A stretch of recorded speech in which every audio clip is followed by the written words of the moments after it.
Welcome to the show. My name is James Nielsen Watt, and in this show, we interview interesting, inspiring, and successful people so you can learn the secrets to success and can play the game of life, business, health, and happiness better. And the philosophy we take here is if I'm leveling up my game, you get to level up yours as well. So get ready to listen to some inspiring people who have figured out how to have success in all areas of life. Health, happiness, wealth, business. We're going to be interviewing them in this show so that you can learn the secrets to success that they share with practical advice that you can take and use today. So if you enjoy the show, please subscribe, please leave us a review, and please share it with your friends, because if I can help you and you can help others, then we can help more people together and we can all level up our game together. My guest today is Neil Patel, a digital marketing expert and co-founder of Neil Patel Digital, a performance marketing agency that creates digital marketing plans for big and small companies worldwide. He's helped Amazon, Microsoft, Airbnb, Google, Thomson Reuters, and more grow through marketing. He's a New York Times best-selling author. The Wall Street Journal calls him a top influencer on the web. Forbes says he's one of the top 10 marketers, and Entrepreneur magazine says he's created one of the 100 most brilliant companies. He was recognized as a top 100 entrepreneur by the age of 30 by President Obama and a top 100 entrepreneur under the age of 35 by the United Nations. Welcome to the show, Neil. Super excited to have you on. Like I was saying pre-show, it's kind of interesting for me because this has gone full circle. I used to be obsessed with your content and still am to a degree, but before it was more than that. It was like a multiple episodes a day type thing, listening to it on 2x speed to just pump through the content and lift my skills. And so I'm excited to have you on and chat with you about your journey. Thank you for having me, and really appreciate it. And I'm flattered that you listened to our content and took the time. So really do appreciate it. So what's your backstory? How did you get started into this world of marketing and everything? It was a little bit backwards. And what I mean by that is my first website or my first business was a job board, kind of like Indeed and stuff like that. It was a really crappy version, of course. It didn't work out. But when I popped it up, 20 some odd years ago, I thought people would just come to your website. And little do, eventually I ended up learning, and little did I know that you got to do marketing. And I'm like, marketing? I thought if you just build it, they will come. It's the Field of Dreams with Kevin Costner, right? And that wasn't the case. I paid a marketing firm with some of the money I saved from sweeping up trash at a theme park and cleaning restrooms.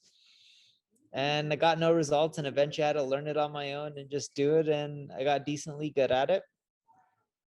And I was like, man, I'm getting all this traffic now, but where's the money? And the money never really came. And I'm like, forget this. I'm just going to go do marketing. And I started off doing things like cold calling to see if people would pay me for marketing services. I would do things like, I went to a sales class, more a speech class in college, but a lot of sales reps were in there.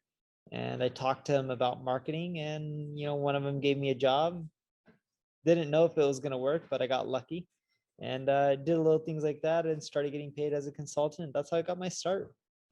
That's awesome. I think that a lot of us share that delusion that, if I just start, or in my case, because I work with a lot of health professionals, it's like, if I'm just good, then clients will come, and, this marketing stuff is for big business. And I think that too many of us don't realize that, hey, you actually got to go and get eyeballs on your stuff. Otherwise, nothing's going to happen. What are you doing mostly at the moment now? So I have an ad agency called NP Digital, where we help companies grow of all sizes, both SMBs and large corporations. And I've been focusing on that for a while now. It's my main thing. We're on our 4th year. End of this year will be number 4. Next year will be number 5 for us. But yeah, that's really where I spend all my time these days. And you've had a number of marketing tools, software, things like that along the way. Can you talk to us about some of those? Some of those obviously worked, some of those maybe didn't. Tell us about that journey with that compared to, where you started going through that, now with what you're doing. Sure. So I've done a lot of softwares in the past, from Crazy Egg to Kissmetrics. Kissmetrics ran out of money. And eventually the company got sold off asset sale. Investors put in more money than, of course, whatever they recuperated from the sale. And I've done a few different ones in between. My most recent one is Uber Suggest. I ended up buying that out from someone else for 120 something thousand, put millions into it, made the product better, and have grown it. And what I learned over the years is if you're going to do product and you're going to do software, you're best to start off with a freemium approach.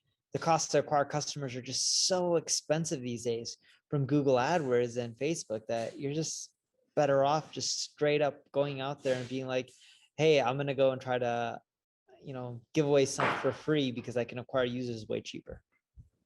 Is that partly to sort of undercut the competitors? Is that a way of just saying, hey, look, we're actually kind of good at what we do, you should just give it a go, to give to give people an experience? Is this to do more with competition, or more to do with, do you think the consumer is a bit more savvy these days, or at least is a bit more maybe, I can't think of the word, but wanting to be exposed before they jump into something?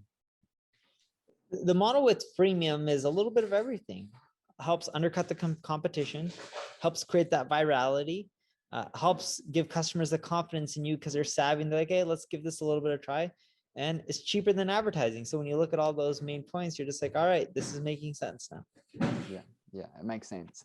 And I'll actually back up and give you a specific example. MailChimp, massive company, does hundreds and hundreds of millions. I think they're roughly doing 700 million a year in revenue, maybe a little bit more, maybe a little bit less, somewhere around there. Do you know how much they spend per click on Google for someone to come to their website? A lot of the keywords are $50. Now, just because you spend $50 doesn't mean you get a customer. That just means you got a visitor. So you're getting a lot of visitors. A portion will sign up for their freemium plan, and then a portion of those people that sign up will eventually upgrade.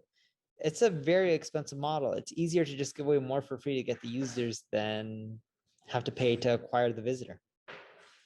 I suppose it's a balancing act with how much you give away and then how much you hold back. Because I've definitely been a part of things where it's gated and it's just a pain in the ass, and you kind of just get annoyed and leave.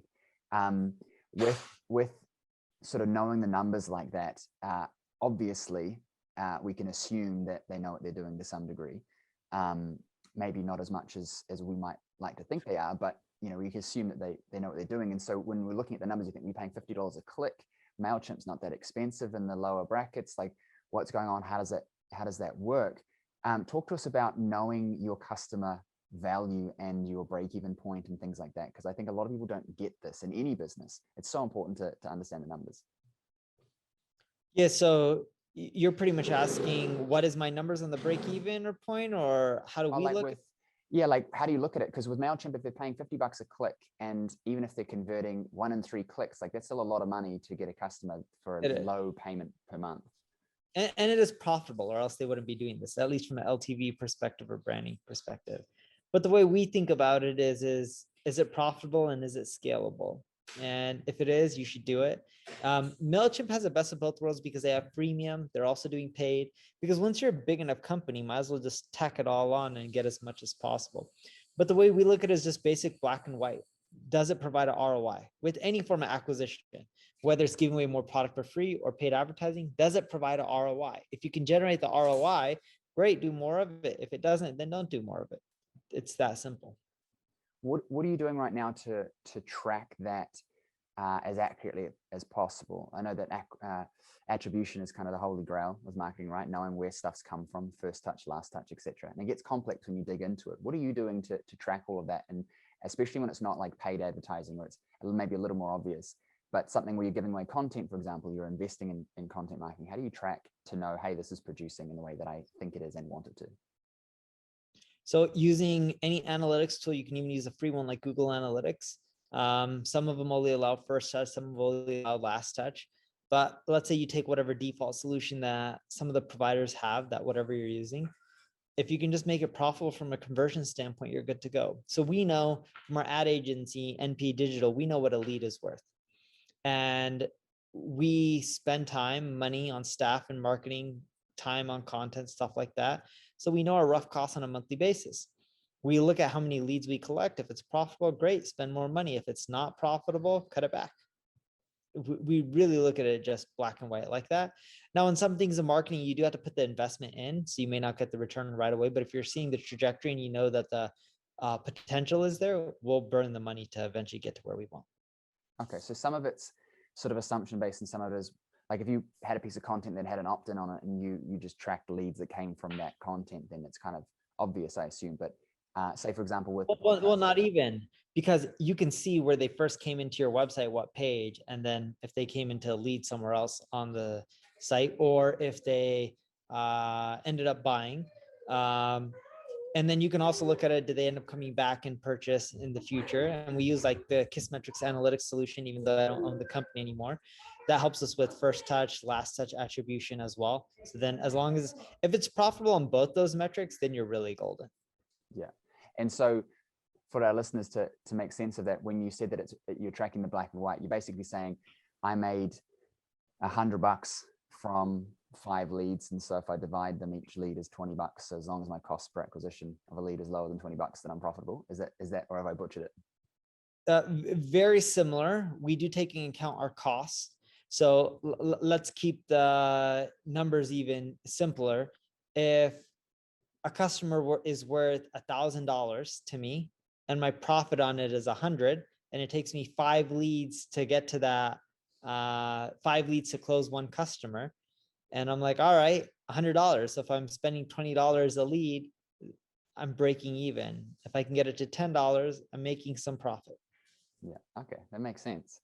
It's one of those things that, you know it when you hear it, but then you're not really actually implementing it into your business. And I can even think of what we're doing and thinking we need to be tracking metrics more simply like that. I think would definitely be helpful. In terms of everything that you do and the journey, you've been mentioned at a lot of publications and various different things. What's driving you to keep pushing forward? You've got a family like I do. You've got successful businesses. What drives you to keep going? And second to that, does it feel more like a pull, or does it feel more like you're being pushed in that direction? So it's just passion, and the passion just keeps me going. As if it's a push or pull, I don't know. I just look, the way it is for me is I wake up and I'm excited about working. I have 2 kids. My first child was actually my company. So technically I have 3 kids, and I can't see life without my business. And I love what I'm doing, and I love the people I'm working with. So it's like, for me, I just want to wake up, not 5 days a week. I'm talking about 7 days a week, and focus most of my time and energy on my business. Now, don't get me wrong. On weekends, I definitely like spending time with my kids. Right before this podcast, my daughter was eating lunch. I was sitting down next to her trying to, entertain her while she was eating lunch. Didn't have to do that. Could have done another call, but I like spending time with her. I put her to sleep every single day. My son's newborn, so he sleeps all day, but I'll carry him around when he's awake and talk to him, even though he doesn't understand what I'm saying. So I love my family, and I, of course, love spending time with my wife. But at the same time, I love my business because I love what I'm doing. It's not about the money. I just keep pushing forward. And I think a lot of people don't get that unless they've had that experience, because they look at somebody who's, arbitrarily Jeff Bezos or Elon Musk, and I think they've got so much money. Why are they doing it? How can they keep going, etc. And it's because money stopped mattering a long time ago for those guys. And it's passion, it's achievement, it's all of it. And I feel exactly what, like you, that the business is the first baby. It's like it's my oldest child, and I got to look after him. And I enjoy spending time with my family and kids and things, but I also am hanging out for Monday when I can get back into working on the business, as sick or sad as that sounds, because I just enjoy it. You know what I mean? I'm thinking about it all day. Yeah. Friends ask me, it's like, I'm working 14 hours a day, but I say work, but I cringe when I say it, because it's not work. I'm just doing my thing. Yeah, you enjoy it. It's actually this morning, someone named Sean was asking me, how many hours a week do you work? I'm like, I don't know. I don't keep track. I just work. You do whatever it takes to get the job done. And I'm like, if you have to clock in and out mentally and keep track of the hours, something's wrong with what you're doing. 100%. So do you ever get to a point where you feel like settling? No. Is it just because there's always a new challenge, right? there's always more growth. There's always more things to be doing. New but challenge or new right? problem. There's always something to keep you busy and entertained, right? There's always problems, fires to put out, new challenges to figure out how to grow or beat a competition, or strategy to think of. But there's always something new and exciting around the corner. Obviously, you'll have days that are down, you're maybe less motivated, or there's been some shit's happened, it's got in the way. What do you do in those days to pull you up and get your headspace back? Because I assume that you've noticed, like I have, that when our mind is not right, suddenly everything else doesn't go right. So what I do is I just stop working. So like if my mind isn't in the right place, just kick back, relax, watch some TV, go hang out with your family, go talk to your wife or your husband, and chill for a little bit. And what you'll find is taking a little bit of a break will also give you a better perspective on not just your work, not just your problems, but also give you a better perspective on your personal life as well. I find that too often we are trying to rush things and we don't think about outcomes over a longer period of time. Like, we need to double our business in 90 days, and we keep trying to do that every 90 days. And then a year later, we still haven't done it. And it's like, if we had to just slow down, maybe we could have done it in a year, but we tried to do it in 90 days. And so kept staying behind. Can you talk to that a little bit have you ever experienced that feeling yourself? And talk to that a bit. Yeah. I used to be like that. I still kind of am like that. I always want to double every month or 90 days or year. When you get to a certain size, it's just not possible to double every single month or quarter. Even year gets really tough. But it's good to have goals and objectives. The way I look at it is, it's so funny how we overestimate what we can do right now or in the short term, and how we underestimate what we can do in the long run. And it was funny, I first came to that realization when Bill Gates said that quote. I'm butchering it, but he said something similar to that. And it was right. When I look at my track record, I never really hit my goals in the first year. But when I look at 5-year, 10-year periods, I'm usually exceeding the goals that I set. 100%. It always feels like time's going fast and it's slipping away, and you're not achieving things. And then I look at where I am. I'm 30 years old. I've got a couple kids. I've got a beautiful home. I've got some investments. Business is good. And it's like, actually, I'm well on my way, because, 7 years ago, I'd only graduated from university. And halfway through that period, I was a health professional, like doing a bunch of stuff. And now I'm here, and it's like, things can actually change with the chiropractic, right? Yeah. As a chiropractor, we focused on chronic pain and stress. We made our own system and process and did things very differently, and that's why I got success. But when I think about like where I am now, it's way different, and I didn't plan for this. But had I known and had some patience that things are going to progress, I probably wouldn't have been as stressed trying to hustle so much and double as we talked about, every week, every month, or whatever. It's interesting.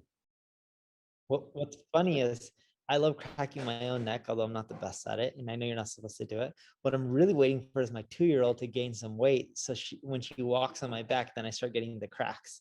But she's not there yet. Oh, that's cringe. No, you're right. My little bit of health advice is, it's fine. It's like cracking your knuckles. The issue is when you're looking for it to relieve things and it doesn't, and then your brain and body start getting into chronic pain cycles because you're never actually solving the problem. That's why it's an issue. People always come to me and they go, I can't, I did this for 6 months and it was great, and now it's not. And I go, how long has it been like that? And they go, oh, it's been there for 5 years. I'm like, yeah, because there's some stuff going on. I get that a lot. Yep. But if it makes you feel any better, personally, I'm not that fussed if you do that. No, I don't crack that often. I crack maybe like once a month. I got friends. So I'm not cracking my. And they do it, and then they look at me and I'm like, I don't care. It's interesting. It's like they know what I am, so they immediately get freaked out if they do something that they think's not right. I'm like, dude, I don't care. I don't practice anymore. Like, do whatever you want. Just don't complain to me if you cause yourself problems. Well, why don't they just ask you to crack their neck? I know, right? You're in person. You can just crack it for them. I'm like, I'm not gonna do that. I've given up. I've quit. I got sick of dealing with clients who didn't want to listen and perpetually suffered and struggled no matter how much I wanted to help them. And then ironically, I moved into coaching where it's the same thing, and I realized that it's just dealing with people. But I'm no, haven't practiced in going on 2 years now, which is actually kind of exciting because it becomes your whole world. Like you study for so long and then you get into it. Like I never had any breaks or gap years. I just went straight through 5-year degree, straight into practice, ran businesses, and now I feel like I'm It's at home again. exhausting. Yeah, yeah, And if you're not really truly passionate about it, then it yeah. really sucks. The hours do add up, and then you are really counting them and counting down the days until it's over. I knew when I needed to leave when I would go into to practice and I would get there and I would start the shift off like, like fuck, I don't want to be here. Like that was bad when I'm dealing with clients and I'm trying to be high energy and support these people that got chronic pain or whatever, and I just want to leave the entire time. I'm always looking at my phone or my watch. I'm like, I got to leave. And but because I'm running the business and I'm like the center of it, I was in that prison of, I thought I had a business, but I really had a job or a practice, which is what health professionals have. It's a fancy word for a job for us. And it's like, I couldn't leave, but I knew I needed to leave. And so I slowly just, my wife practices as well, or used to. And I've got associates and staff and things. And the staff one day just contacted her and said, hey, is James not working anymore? And she said, what? Of course he is. And he said, oh, because he's just canceled all the shifts. And I just phased myself out and then just blocked it and didn't tell my wife. And and so she got a bit of a shock. But by that point, the coaching business was going off. And so I could comfortably, say to her, babe, don't worry about it. We're fine. But I just got out of there, because when you're feeling that, like you can't be there. It's just sucking your soul, I agree. So let me ask you, what's a failure that's shaped your business or your life, who you are, etc., for the positive, where you're kind of glad that it happened because it put you into a bigger, better path?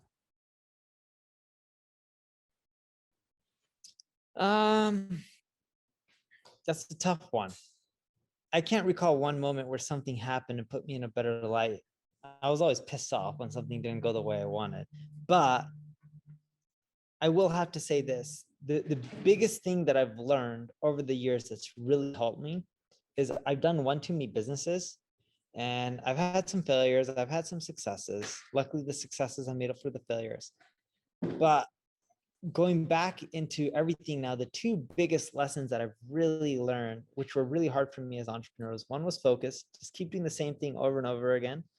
And the second thing is, to really grow, you need an amazing team. And you don't really, people forget this and they do this wrong. Everyone always believes you have tons of employees. Not really. You can call them employees, but you technically work for them, right? You're the one paying them. Even though you're paying them, you got to keep them happy, try to keep them around.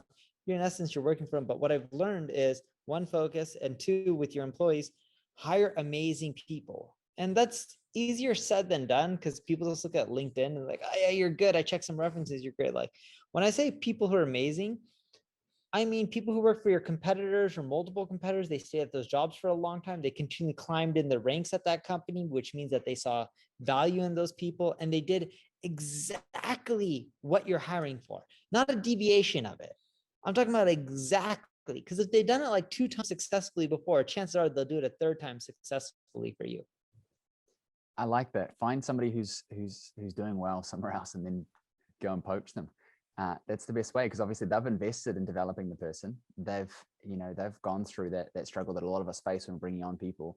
And yeah, why not, right? Because the team, when you said that, I'm looking at it, I'm like, that's exactly what I'm still young and early at this game, but like, had I known that even earlier, things would have been different. And so I'm looking at it, I'm constantly trying to have focus and build a team, because without it, you're never going to get to the next level. Yep. Something I wanted to touch on for a second, because I'm obsessed with this at the moment, and I've been repeating it a lot, is there's this sort of fallacy that, I don't know if you've heard it, it's in social media a little bit, like millionaires have 7 streams of income or whatever. And I think that why I like to talk about this is because a lot of people, when we're not doing well enough or we want to get to another place, we start stacking stuff. So we stack strategies. I'm going to do Facebook ads and YouTube ads and LinkedIn, and I'm going to do some content. And I'm like, what are you doing? Like, you're making 6 figures. Like, holy crap, you are just drowning yourself. Or they hire far too many people, or they focus on building another business and doing investments and doing something else, because they look at somebody who's wherever they want to be and they think, I'm going to do that. But what they don't realize is that is a consequence of everything else that they have done previously. So whatever they're doing now is not what you need to be doing. You need to be doing what they did previously to get to that point. And so the 7 streams of income thing has been getting to me, because it's like, no, you become a millionaire typically off of one that you just did really well. And then you stacked stuff later when you had a team who could take over, not because you were just some kind of magician DJing 50 million companies. What's hilarious is, like, I'm trying to think as you were talking, I'm like, do I have 7? And I'm like, I can come up with my own business. That's 1. And then I was just like, stocks, like retirement account. I'm like, okay, that's 2. I have some angel investments. I'm like, that's 3. And then I'm trying to think of like number 4. And I'm like, what's a number 4? And I can't think of one. And I'm like, I don't have 7 streams of income.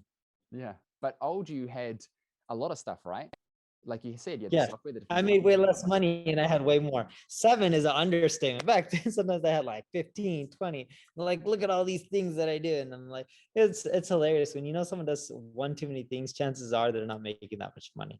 Unless they're really established, right? Like once you have like 1,000, 2,000, 3,000 employees, you can assume someone's doing decently well.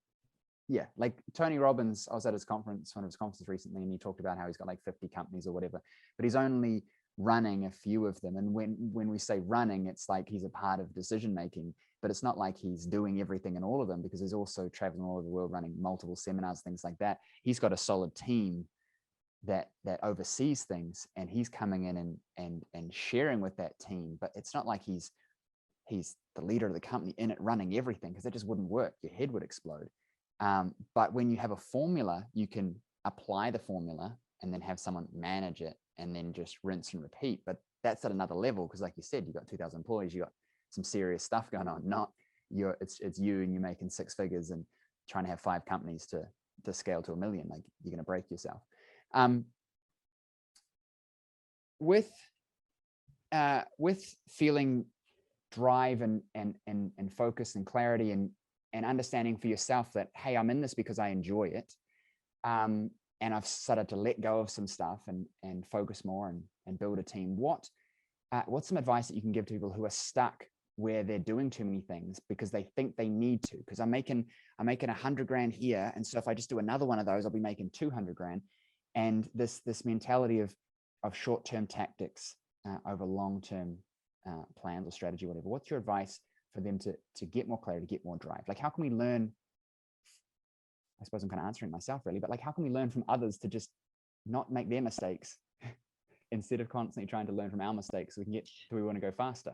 Do you know what I'm saying? Like, I'm asking this for my old self almost. Yeah, no, yeah, and as you mentioned, you're kind of answering it as well. But the way I look at it is, instead of getting caught in the rat race, is if you look at every other big business out there, what do they have?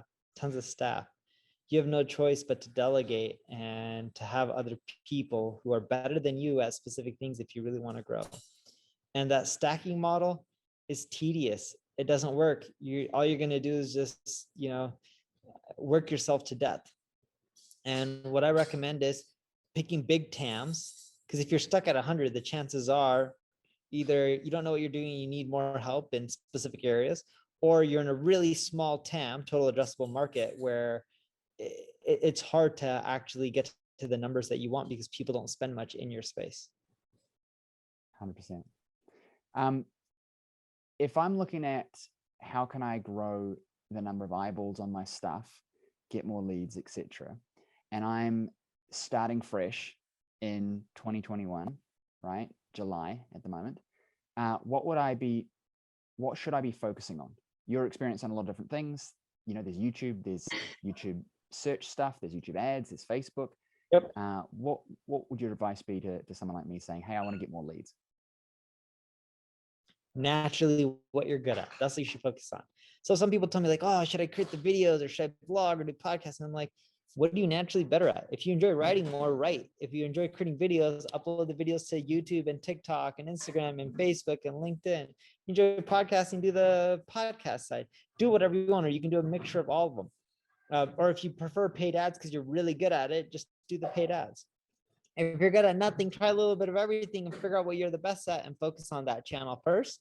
And then once you start building momentum, the viewership, the audience, the traffic, then try to collect leads or sell products, but try to build up the audience first, which will take time.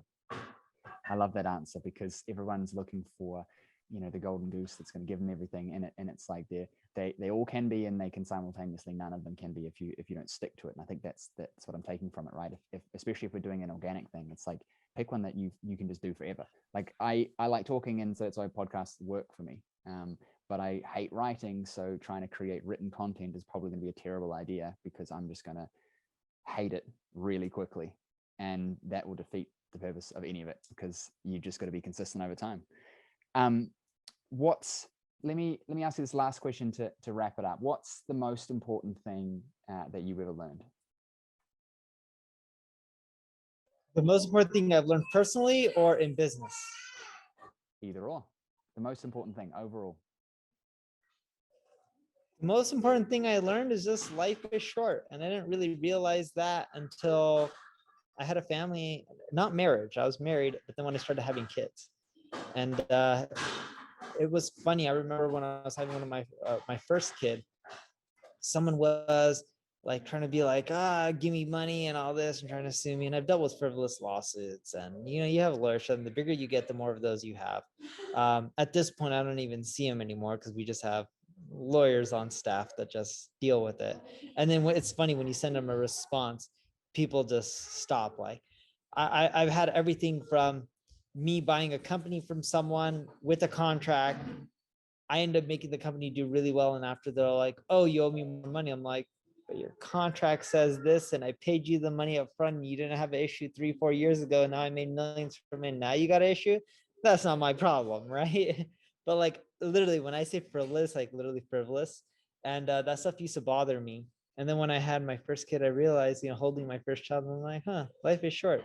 Maybe everything's not about making money or worrying about these things. Like, take some time and just, breathe in the fresh air and enjoy your time with your family. I love that. I've felt that myself, and I think that kids do it because they change so quickly in such a short period of time that you go, holy crap.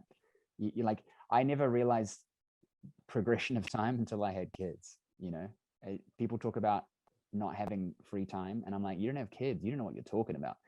I used to think that I had no time, and it's like, I got no time now, and it's only going to get worse.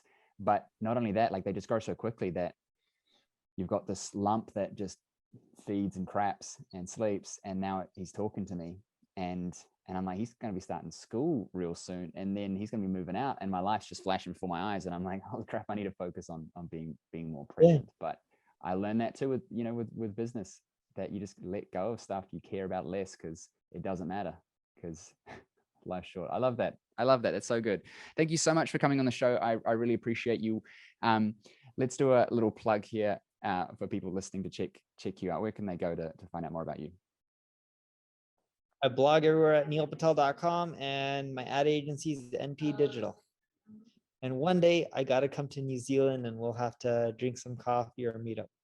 100%, dude. When New Zealand lets people in, right now you go into a 2-week quarantine and you got to pay for it. And I'm pretty sure they only let citizens in, which we've been looking at trying to travel. And I said to my wife, I want to get out. Like, we love traveling. I want to go to Italy or something. And I said, yeah, but if we come back and we're locked in a hotel room with 2 kids under 3, that's going to suck. So let's just stay here for a while. But yeah, definitely. I'll hit you up when the borders open. We'll go and visit Hobbitland. You take care, my friend. I appreciate you. Take care. Thank you for listening to today's episode. Everything shared will be in the description of the episode, so you can go and grab that. Now, if you enjoyed the show and you want to listen to more, please subscribe, because every week we're releasing new episodes with inspiring people, successful people, so you can level up your game. So subscribe, and also leave us a review. We'd love to hear feedback about the show and your thoughts and opinions there as well. Now, if you want to have more success, whether it's in your life, whether it's in your business, we run live trainings every single week where you can get access to me to coach you through everything from health, wealth, success, business. We're doing topics on all things that you need to live a better, more inspired and successful life. Live trainings every single week. Just visit jamesnielsenwatt.com youtube.com/live, and you can get access to that now. There's also a ton of resources that you get for just listening to the show. All of that will be in the description. So if you're watching this on YouTube, check the description. If you're listening to this episode, check the description. We've got a load of resources there for you to have more success in your life, whether it's relationships, investing, or in business. I'll see you on the next episode. And as always, subscribe, leave a review, and tell your friends, because there's somebody else that needs to be hearing this, and maybe you're their opportunity to help them level up their game.